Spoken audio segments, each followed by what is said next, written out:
Hello, you're watching World Talks on TVP World. My name is Sascha Fahrbach. Now, Ukrainian drones have crippled the last Russian ferry across the Kerch Strait, cutting critical supply lines to occupied Crimea, even as Russia continues to push into the Donbass.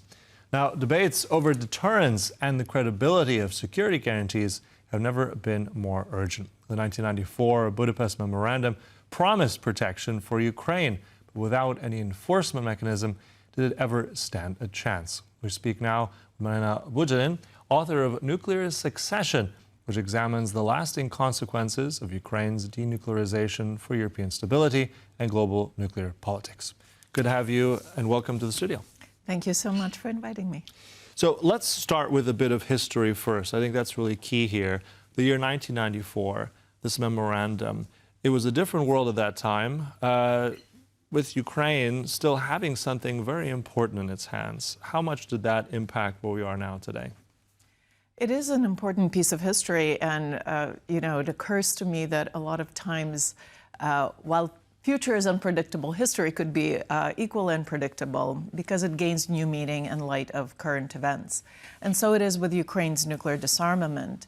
That process, it happened quite quickly compared to perhaps other countries' nuclear histories and histories of their proliferation and renunciation of nuclear weapons. So from 91, when Ukraine became an independent state, and inherited really quite an impressive arsenal of nuclear weapons from that defunct empire. To then fast forward to 1994, as you mentioned, Ukraine negotiates a deal. Part of the deal is the security assurances or guarantees, depending which version of the text you're reading, that pledge to Ukraine respect for its territorial integrity, its sovereignty, the abstention from the use of threats, nuclear or otherwise, against its independence. And that document has been largely forgotten for about 20 years until 2014 came along with Russia's annexation of Crimea and the beginning of the war in the Donbass, where suddenly those commitments came into the light and discussions started exactly how much was pledged at the time. It turned out not that much, very little, which was a cause of disappointment for the Ukrainian leaders. Mm-hmm. When you say also security guarantees, we've heard that even now, as you said, many years later, that's key for Ukraine. How much, let's say, is it essential then now, even if we look at Budapest, the memorandum, and now that has to be enforceable? I mean, we talk about pledges. So in your mind then, how much of an enforceability must be attached to security guarantees? I mean, the Budapest Memorandum was a bitter lesson for Ukrainians in the sense that the commitments must go beyond the written text, right? So it wasn't even that the language of the memorandum was weak. It was that it was not operationalized. It was not filled with substance after its signature, right? International relations don't work that way. You really have to work and make, put in substance, I should say, behind any written word and any commitments. And it was possibly Ukraine's mistake to neglect this document for such a long time or rely on this formulation written word. And then it was on the other signatories of the memorandum, the United States and Great Britain. Russia clearly violated it, but the other two signatories decided to interpret it in a very minimalistic way, right? Their commitments under the memorandum. And so fast forward to now, I think Ukraine understands that whatever's written down is one thing, but you have to back it up with very concrete pledges of how many weapon systems will be provided, how many troops will they be deployed, what sort of responses would there be anticipated in response to, say, another attack on Ukraine. So put these very concrete military defense commitments behind any written pledges. Yeah, and I was going to ask you on what should be part of those pledges exactly and who enforces it. So if we look at where we are now, I mean, negotiations have very much stalled right now. We haven't had a trilateral for a while. How, let's say, optimistic or pessimistic are you, or realistic are you right now, the negotiations, any kind of ceasefire? Where are we headed with what's happened? Are you encouraged what you've seen? Are you discouraged? Give us your take.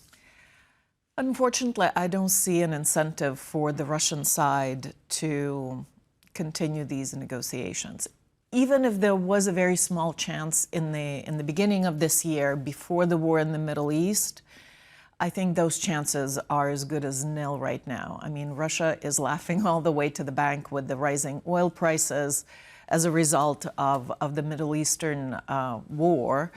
And, you know, the United States is distracted.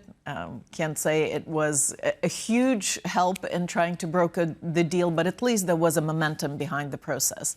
Now the tensions have shifted. And we see that, you know, Russia is not stopping its barrage of Ukrainian cities, of Ukrainian civilian targets, that the front line is pretty much stalled, right? There's still a lot of fighting and dying going on there, but neither side is making any great advances. So I anticipate that this situation will unfortunately continue for some time. And also, I mean, we talk a lot about deterrence and then showing for Ukraine, but also NATO, about what can be done, or rather being very strong against any kind of aggression. I'm just curious to kind of go back to our previous discussion point about nuclear weapons. If Ukraine, if we look now at the benefit of history, had had access to nuclear weapons, would that have prevented 2014 in terms of the Crimea annexation? Would that have prevented the full-scale invasion in 2022? This kind of counterfactual is very difficult to model and to think about, because one thing is for sure, that if Ukraine made a different choice back then in the early 1990s, it wouldn't be the same country it is today, only plus nuclear weapons. It would be a very different country. It would have, you know, followed along a very different path to today. But presuming Ukraine did retain some kind of nuclear capability, was able to develop it into a fully fledged independent nuclear deterrent, and survive the international backlash against such a decision, I think perhaps something like Crimean annexation could have still happened. It was a very kind of slyly done takeover with all sorts of deniability, right? And the war in the Donbass was also kept as a sort of hybrid conflict from the standpoint of Russia's involvement. But I struggle to think that something like a full-fledged invasion by Russia that we saw on February 24th, 2022 would have still gone along. I doubt that. There's also, and has been for quite some time, seeing NATO as a deterrence against Russian aggression, how Ukraine has tried very much to enter that alliance, first with positive signs, then where we are now, where it doesn't seem like it would happen at all. How do you see that path for Ukraine? Do you still sense that there's an opportunity for membership in the alliance? It's been said that Ukraine will get NATO membership when it needs it least, right? So I don't exclude the possibility that sometime in some future, Ukraine will join the alliance. But at that point, I think the kind of threat or possibility of war or reinvasion of Ukraine will be minimal. At this point, I think Ukrainians well realize that NATO membership is not in the cards in the foreseeable future, and then they have to think of how to provide for their security, one, independently, two, with the help of bilateral contacts and coalitions of the willing, and bilateral commitments from the states that are not only willing to help Ukraine, but see in Ukraine's security kind of the buttressing of their own security. So And on that note, that very much describes Europe, the European Union, European states, as you mentioned. That has stepped into the role of what the United States has done. How do you characterize that? Do you sense that that kind of cooperation, is that the sort of deterrence, is that enough for Ukraine? Do you see that growing closer? Or will always be something inadequate? Or how do you see that partnership?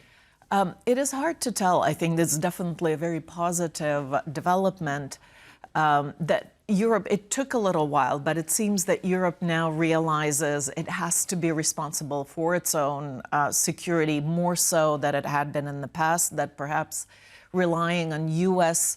security guarantee is not as credible as it was before. And it is stepping up, and it's filling the space and the void left by the United States in terms of military assistance and financial assistance to Ukraine. But it is very difficult to see how militarily, in terms of a role in kind of the defense establishment in the European context, Europe can fill the America or substitute America's role. It has been really substantial, and especially in the nuclear realm, in the realm of extended deterrence by the United States to NATO. We've seen that France is stepping up a little bit, but just from the composition and the size of forces, it is not really conceivable for the French to substitute that extended deterrence to Europe. So from the lessons of history, which have been challenging for Ukraine, but we do hope for a modern new chapter which will be safe and secure. Look, thanks for telling us all this really interesting information and coming to us. That was Mariana Budjeryn. Thank you so much. Thank you. And thank you for watching. That concludes World Talks, but stay right here on TVP World for more news and commentary. Goodbye.